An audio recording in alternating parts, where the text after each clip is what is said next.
Okay, good morning or good day, good evening, everybody. Again, wherever you are in the world at the time. Welcome back to another live stream of Prestige Liquids. My name is Andrew, and I look forward to chatting with you all today. So this live chat is kind of like the first official impromptu chat that I'm doing.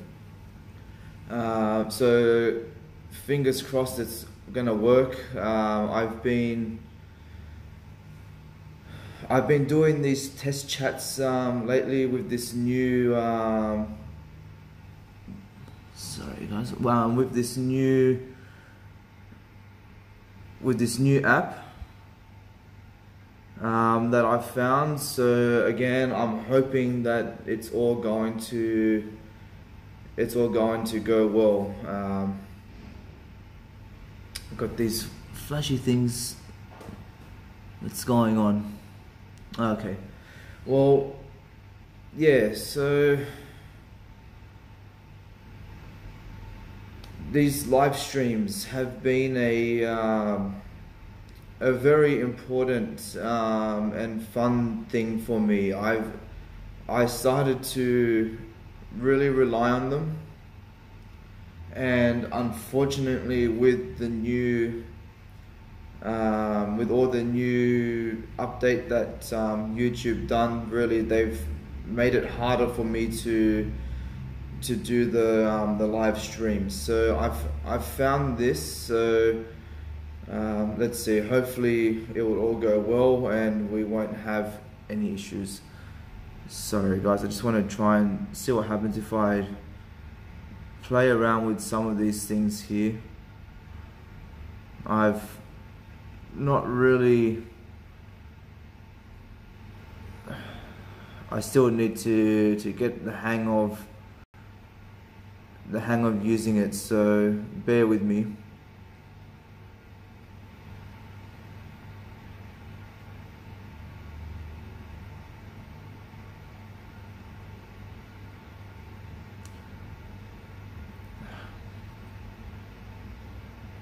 I'm just kind of pushing buttons at the moment, so please ignore that for now. I'm just trying to suss things out.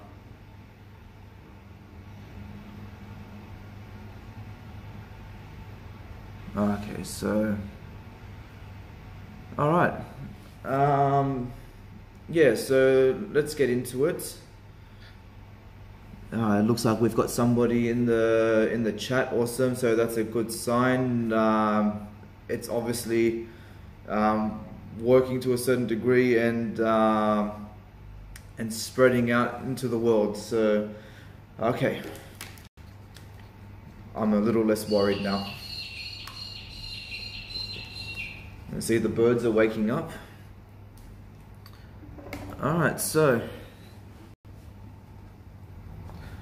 let's see how we go. All right, so in today's Loch Ness, how are you, mate?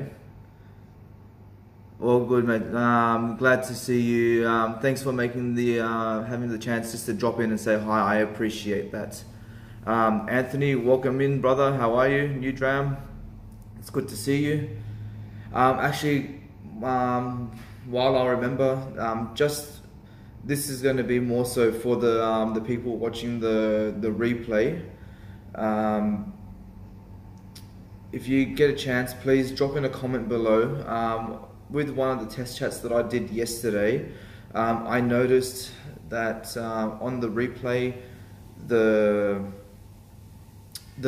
chat messages will be showing up on the actual video replay. So if you're watching this on the replay and that's something that you found like quite irritating, please just drop a comment below and let me know, and I'll remove that feature. If it doesn't bother you, well then I'll keep it there. So, all right. I'm gonna start on the review. So today we've got Laphroaig, 15-year-old. I think that image might be a bit inverted for you guys at the moment. So yeah, just to confirm that is 15, not 51. That would be quite interesting. Can you imagine if Laphroaig did a 51-year-old whiskey? I'm sure I definitely would not be able to afford it. Alright, so to those of you in the chat at the moment, if I can, just please let me know throughout the video how it's going. Just let me know that it's running smoothly and that the sound is good, that there's no issues going on. So yeah, alright, so Laphroaig 15-year-old. I'm gonna pour myself a little dram. It smells brilliant. Alright, then let's see how we go.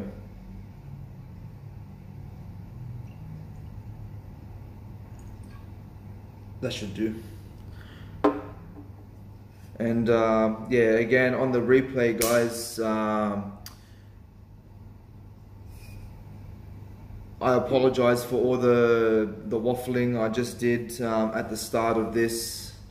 Again, as I mentioned, this is a new app that I'm using. So again, I'm still trying to work out the kinks. I am really waiting for the day when YouTube just decides to go back and say, hey, you know what, guys, everybody can start using live stream from their mobile devices again. So fingers crossed that will happen. All right, let's see what I get for the nose.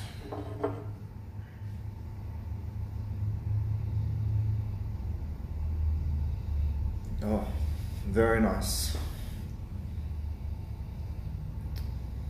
It's a lot, to me, this is coming off as a bit oakier than what the Laphroaig 10 does.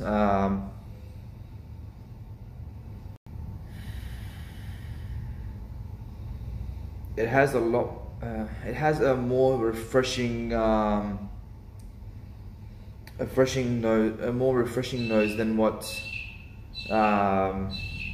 the Laphroaig 10 does. No, Anthony, not this time. No cucumber on this one. I think that cucumber note's going to be reserved for Ardbeg reviews. Definitely very salty. Much saltier than I remember. I need to get myself another bottle of Laphroaig 10 and one day do a side-by-side comparison. Hi Alan, how are you? Good to see you. Again, very salty. I'm not picking up much from this at the moment. Unfortunately, I wish I had started doing these reviews a lot sooner, because this bottle, unfortunately, it's almost finished. And I know, I say for myself, so far, Laphroaig has a tendency of really changing in flavor and its notes as you get towards the bottom of the bottle. For those of you just dropping in now, again, that's the Laphroaig 15-year-old. Yeah, so let's see what else I can get on the nose. Salty sea air. Yeah, this is just a very, very salty whiskey.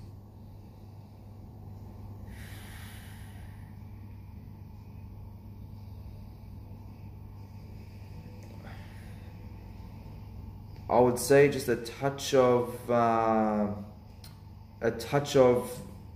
vanilla, and by vanilla I mean it's very slight, hardly noticeable.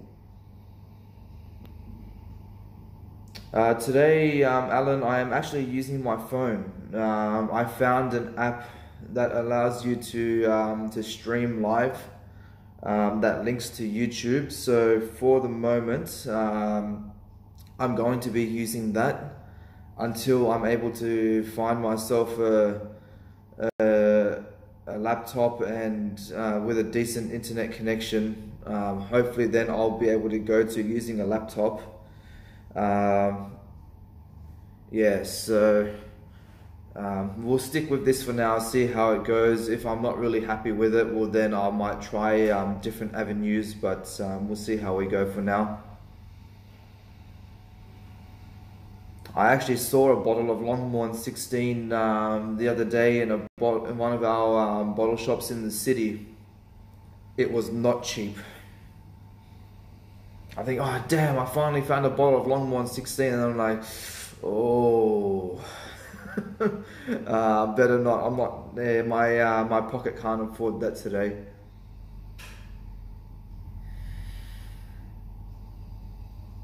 I think that's about it that I'm getting on the nose at the moment. Let's see what we get on the palate. So, get this.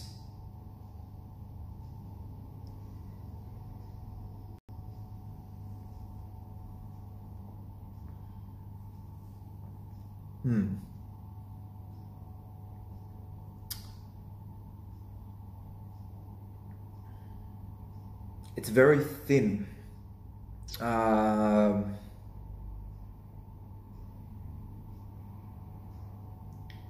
Salty, smoky.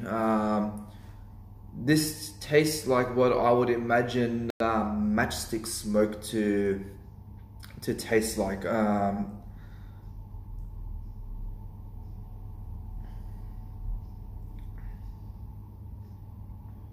I'd have to say this is probably the first whiskey that I've had that I can taste that is quite sulfuric. It's almost like, how would I describe this? It's almost like I said, going back to the matchsticks. Imagine, say you've lit a match a bit too close to your face, and all the smoke of that initial burn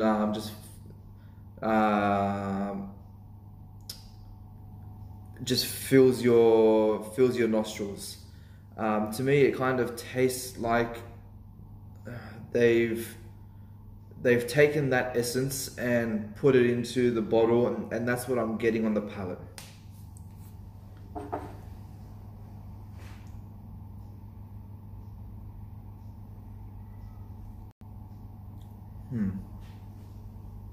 What else am I getting? It's very dry. Unfortunately, not much going on. Welcome, Paul. Nice to see you, mate. Nice to have a new face in the crowd. Yeah, it's very thin. I'm trying to remember what I thought of this initially when I first opened it.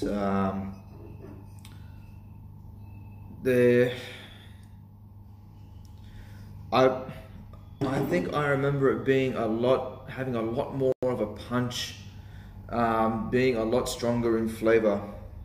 But now, getting down to the bottom of the bottle, which I find what normally happens for me with the Laphroaig 10 is that all the flavor is up in the neck and around the mid-range of the bottle.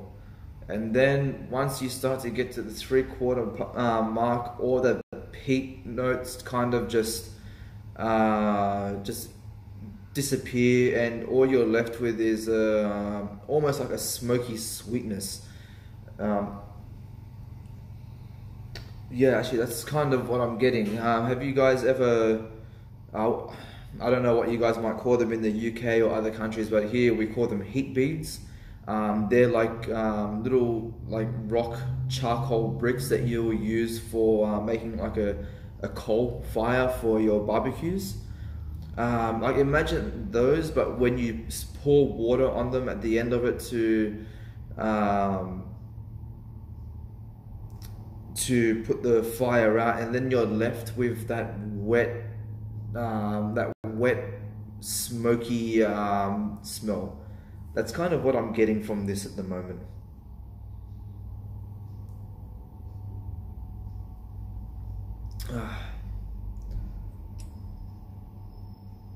It's yeah, not much going on, unfortunately.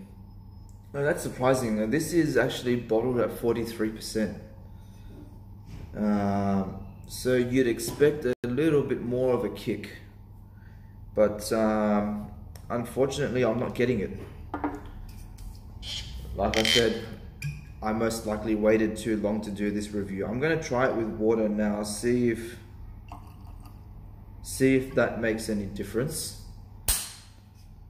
While I'm doing that, let me just throw in a question to you guys. Have any of you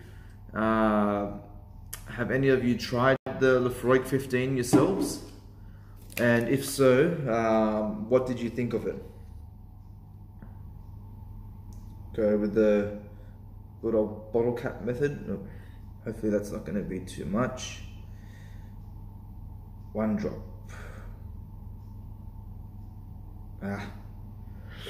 Got 2 in there.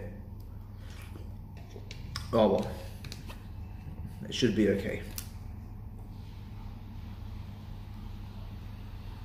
Okay, so at the moment the nose has become a bit mustier, slightly sweeter.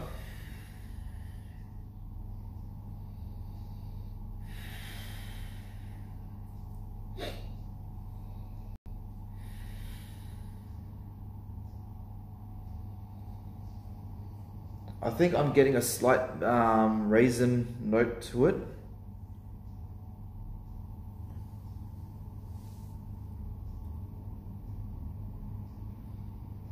Anthony, mate, did your new video finally go up? I'm gonna, after this definitely, I'm gonna have to get right into, jump over into my subs and catch that, man. I hope it does well. Okay, so adding water, it has it's made it a little bit spicier. I think it's probably pushed the notes up a little bit to what it may have been like when I initially opened the bottle.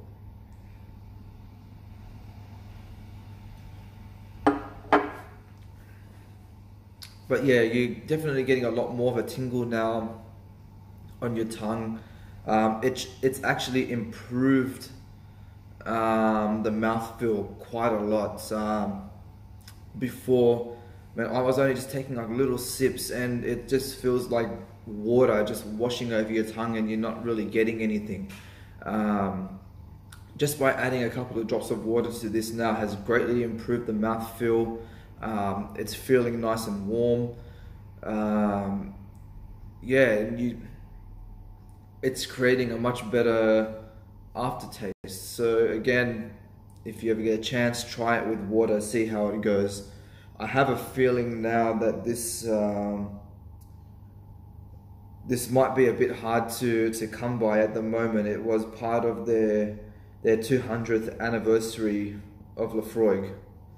So I'm sure, actually, if any of you have a chance at the moment, if you don't mind doing a bit of research for me, jump over onto a secondary market website and see how much the Laphroaig 15-year-old is actually going for.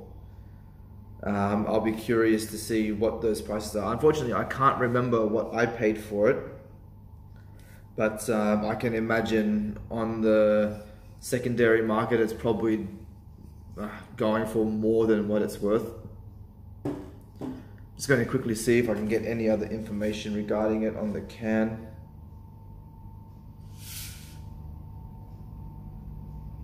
So they're saying scents of grapefruit and fresh mint.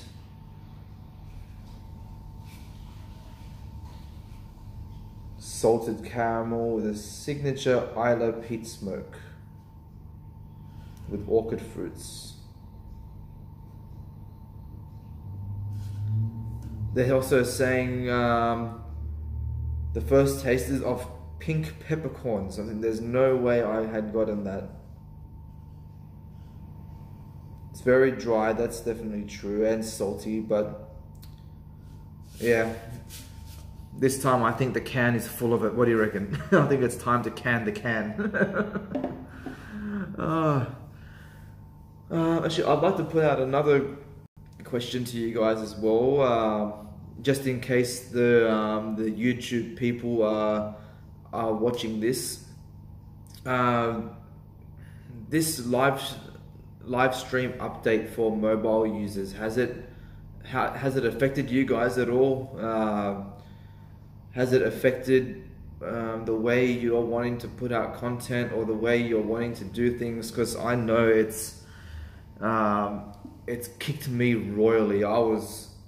I'm not very happy with, as I've mentioned before, I'm not very happy with YouTube at the moment with this change that they've done. It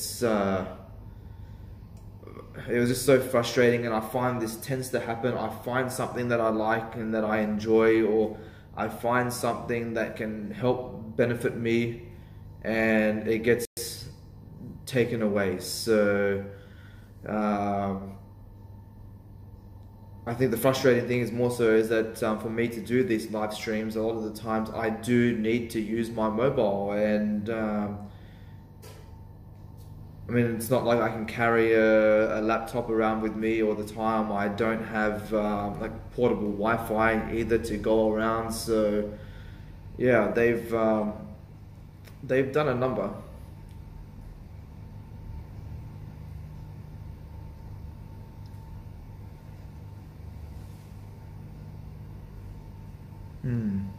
Yeah, that does make sense. Oh, maybe if I get a new laptop one day, hopefully soon. I did try doing a live feed on a laptop about a week and a half ago, and it was going really well, but it started off going really well, and then it just went to hell. So I don't know if maybe using a newer laptop will help. I've spoken to a few tech people in the family, and they seem to think that maybe having a slightly updated machine will help. Unfortunately, say for me, I am not a tech person at all, and I hate computers, to be honest. I hate phones as well, but this is the only reason that I enjoy using them for. So I think I'm gonna really have to knuckle down and start learning the ropes and start unjumbling all the technical jargon, just so I can learn to do these things properly. Yeah. So I don't know I know Newdram, Anthony was able to catch this yesterday, but I don't know if any of you saw it at all on the replay before I deleted the video. I started talking about just before my recent live stream, my internet cut out, so I was very concerned all the way through, just in case it cut out. Are you using Wi-Fi, Anthony, or are you using a wired connection? I know for me, when I did mine, I had set my phone up as a mobile hotspot right next to the laptop, and I said it started really well, and then it just dropped out like crazy. It just for some reason didn't hold it. I normally have a very good connection with my phone, but yeah, it just didn't hold up for whatever reason. Again, speaking to some of my family members, they were saying that considering that my phone is that I say when I sorry, what's it called? Yeah, they seem to think that since I'm using a new phone, I mean I'm using a Samsung S8, it's quite a decent phone. The hotspot signal should be really strong, and I guess on a new machine should be able to hold up quite well for keeping like the internet connection going. Again, I don't understand these things. I feel that I'm just talking crap at the moment, so I'll stop. Alright, so going, you guys didn't come here to speak like computer talk, so Again, going back to what I was going to say before, if you guys had caught the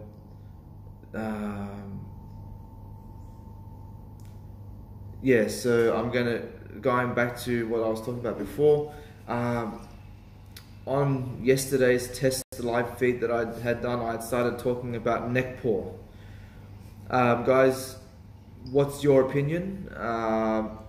For me personally, I'm a fan of the neck paw. I've rarely had a whiskey that I felt suffered from the neck paw. I mean, I have had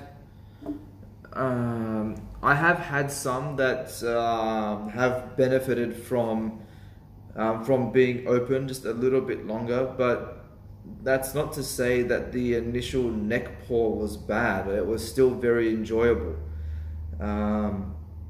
Like I said, for myself, I love the neck paw. So Anthony asked, can you explain the neck paw a bit more? Okay, it's probably a good point to start off on, so thank you very much. Okay, so pretty much the neck paw is say your very first pour of the bottle. So you've just opened it up. You can say normally the liquid in the bottle will be up to about this point in the bottle, as you would say would be the neck of the bottle, and then you come down to the shoulder. Some other of the YouTubers, say for example Roy Aquavite, he's not always a very big fan of the neck paw. If you've watched many of his live streams, you would notice that he does go on about a lot of the whiskeys benefiting a lot more from being open. He doesn't like to judge the whiskey from the neck paw. Another YouTuber as well that mentions this a lot is Eric Waite. So both of those guys, fantastic channels, very informative reviews. Again, they will always mention that the whiskey is mostly better after it's had its first pour and had time to oxidize a bit. So you're asking, do I agree? My answer is somewhat of a political answer. Yes and no. What they're saying is 100% correct. Sometimes the bottles do need time to open up and just to let the flavors just mix a little bit with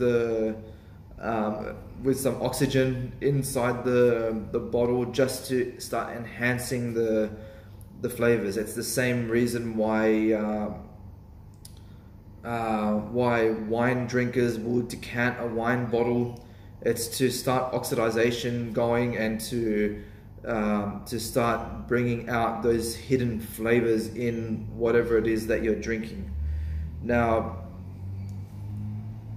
for me, again, I enjoy the thing that I enjoy most about having the neck pour is that the neck pour is always going to be your first impression of the whiskey.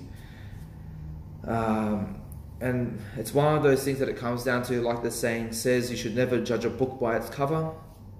The same thing goes with whiskeys as well. They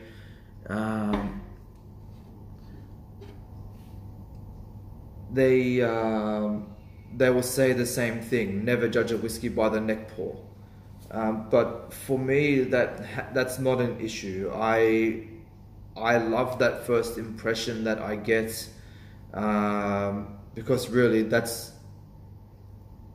your first defining moment of drinking or drinking whatever particular whiskey that you're opening at the time.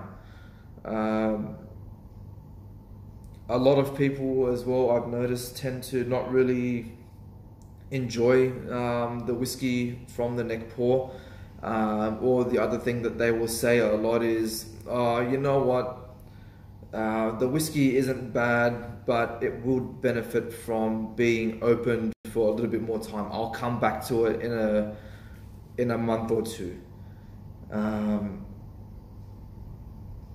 So far, again, like I said, that's happened to me a couple of times, but not very often. I love enjoying, for me, I really do enjoy experiencing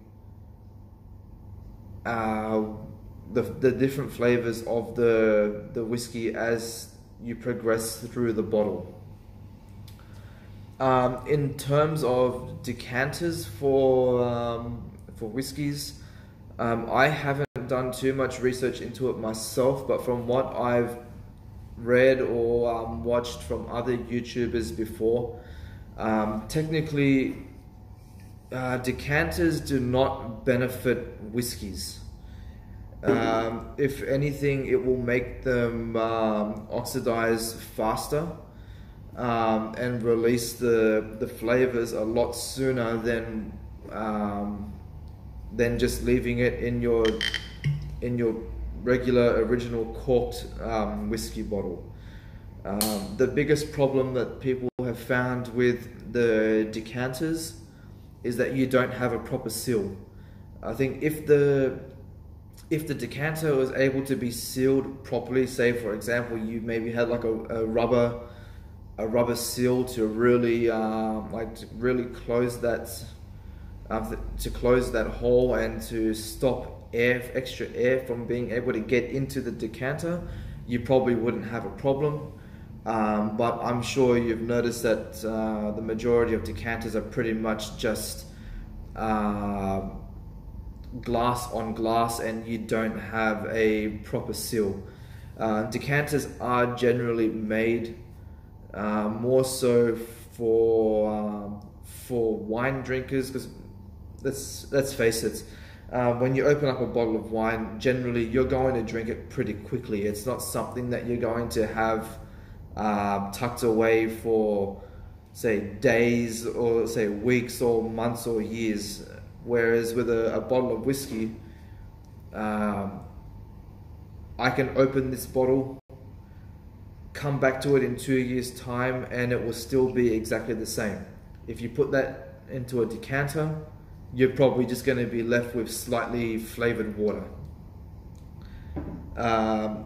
Unfortunately, I think the only service that a decanter has for whiskey is the fact that it just looks awesome. So if you've got a whiskey that you drink regularly and one that you know you're just going to smash through very quickly, by all means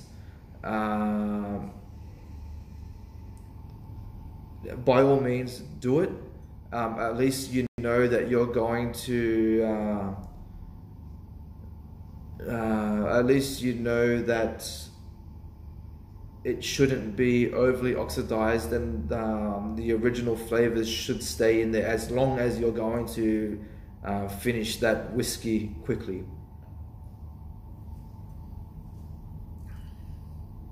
The other this is kind of a bit of a dodgy situation that I've heard a lot of people doing as well.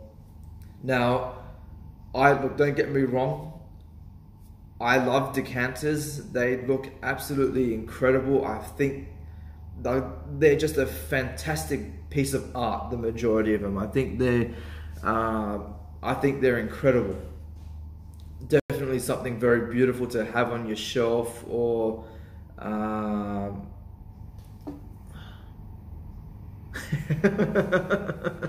good one.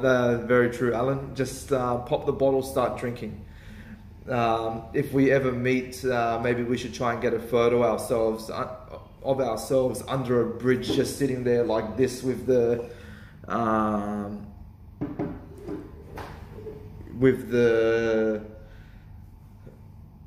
our whiskey bottles. Maybe some high-end stuff as well, because you know what, hobos have got to enjoy themselves from time to time as well. So yeah, as I was saying, Pat, what a lot of people do with their decanters is, say for example, you've got some like I shouldn't say cheap, but you'll understand what I'm saying. Say you've got that cheap, nasty whiskey just sitting on your shelf that you can't get rid of. You'll pour that into the decanter, and you can say to some friends that you have, or people that you might not generally like or too well, or people who aren't typical whiskey lovers, you'll be like, oh, would you like a whiskey? Yep, here you go, try this, see what you think. Because you remove that label association. If people see that decanter, they're thinking, oh wow, there's something fancy in that bottle. So that Johnny Walker Red Label, for example, might taste like $1 million coming out of a decanter. So yeah, that's some tricks. If you want to get rid of something that you're not a fan of, put it in a decanter. Maybe I need to do that with the rest of my Laphroaig 4 Oak. Okay, so screw cap versus cork. Cork, definitely. I mean, screw cap. I mean, that's your sound. I mean, how is that enjoyable? That's rubbish. Cork, pop. We all love that sound. It's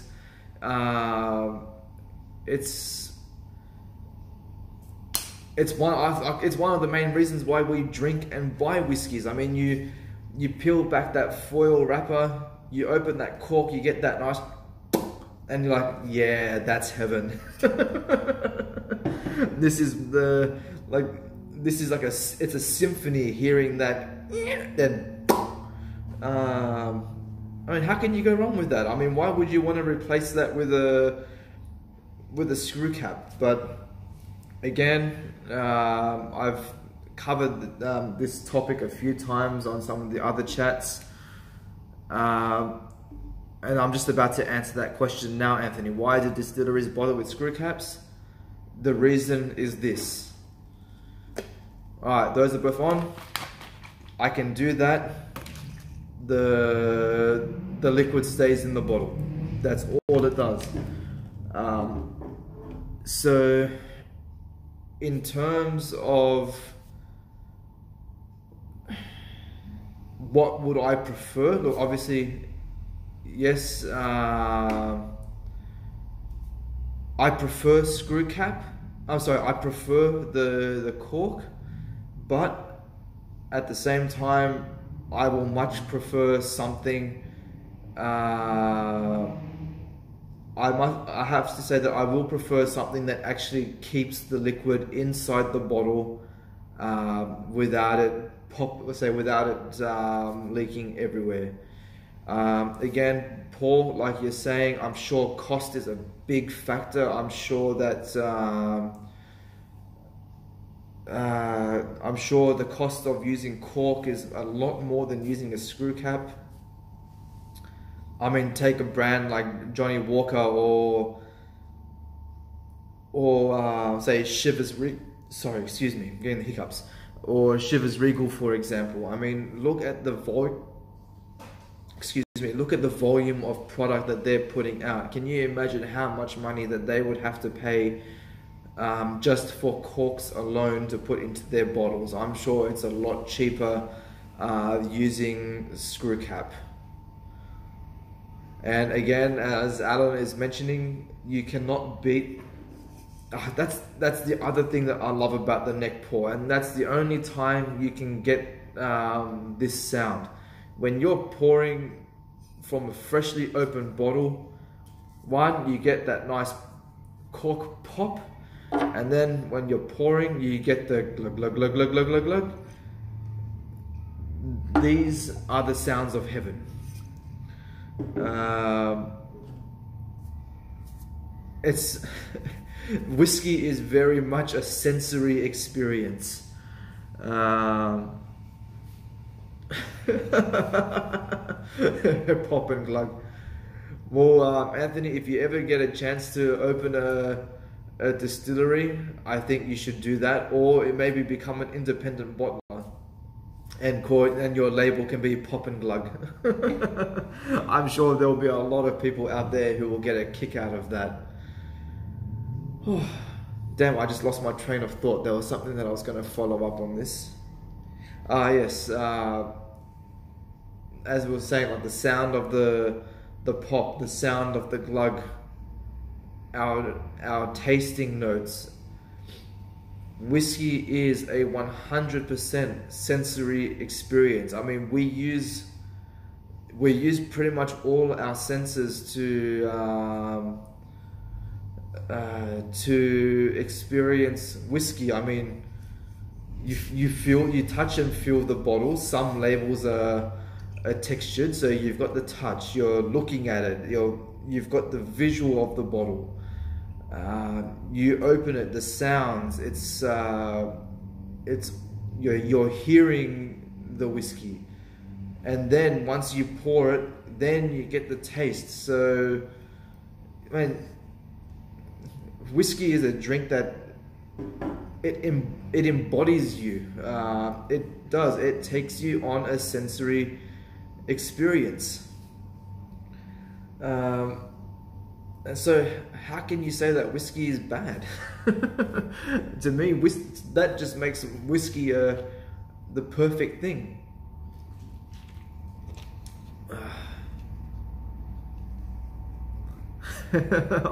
I would sub to Pop and Glug, definitely. Or maybe we can make this like our own group channel. Everybody here is now the caretaker of the Pop and Glug. Or here's another idea: we can make we can set up our own whiskey bar that is called the Pop and Glug. How's that sound? Imagine that on a daily basis. You just have everybody lined up with a fresh bottle of whiskey, and you got pop, pop, pop, pop, pop, glug, glug, glug, glug, glug. You'll just make sweet music. So I think that's our $1 million idea. We all invest and open a whiskey bar together, and it shall be known as the Pop and Glug. Or again, a club name. That would be great as well. Okay, so we only sell neck pours, and then what happens? We throw out the rest of the bottle. What happens? Oh, and that would be. Yeah, can you imagine the uproar that would cause? You can call yourself the Pop and Glug whiskey bar. We only pour neck pours. That's the motto. When people ask you, what do you do with the rest of it? We throw it out. Oh, dude, I can imagine a good old school style lynch mob would happen after that. It won't. I don't think that will be taken very well. So yeah, I was going to say that, Alan, if it comes to that, I would be hiding those bottles away and drinking them myself. We only corked bottles, Anthony. No, say we can't discriminate. We'll have to have a few screw caps up on the shelf as well, just so they don't feel left out. They can kind of be like that that one cousin or family member that everybody has. That it's like, oh yeah, hi Bob. How are you today? So, I mean, I want to keep this chat going, but at the moment I'm kind of running out of things to say. Oh wow, we're already at the 44-minute mark.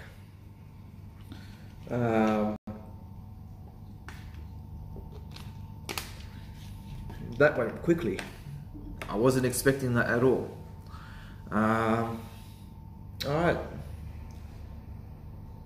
Alright guys, yeah, I think I'm going to leave it at that today.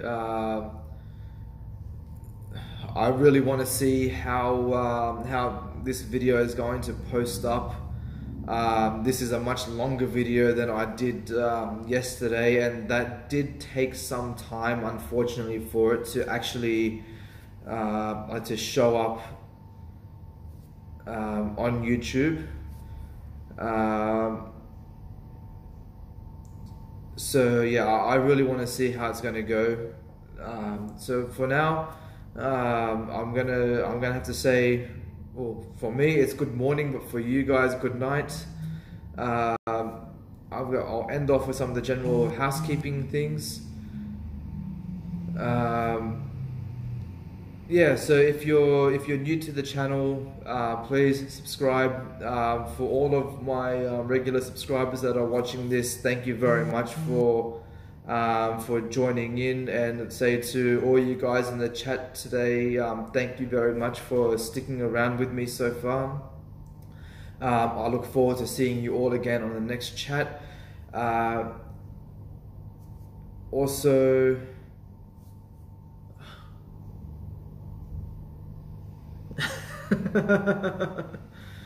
I hope you enjoyed that. I hope you enjoyed that bottle, Alan. And again, as I mentioned at the start of the video, please, as far as I know, when this video actually goes up, the chat log will be showing up on the screen without you pressing the selecting the actual text yourself. It should actually show up automatically. If you find that irritating in any way, please drop a comment. Let me know, and I will remove it. If not, I'll just keep it up there. So yeah, again, guys, thank you very much for joining me. Don't forget to like, follow, subscribe. Also, please tap that bell notification so you can all stay up to date with my live posts and my regular reviews as well. Hopefully soon, fingers crossed. I've put it off for so long. I'm hoping probably next week I should start. I'm going to start my Glenfiddich reviews, so I'm gonna try and I'm gonna try all those back to back, record all those videos, and then post those up as a 3-part mini series. So again, something to look forward to. And I have a few other tasting mini bottle series that I'll be doing in the future as well. So definitely keep an eye out on that. Alan, you said it, you took the words right out of my mouth. Get this, and I'll see you all again on the next chat. Thanks, guys.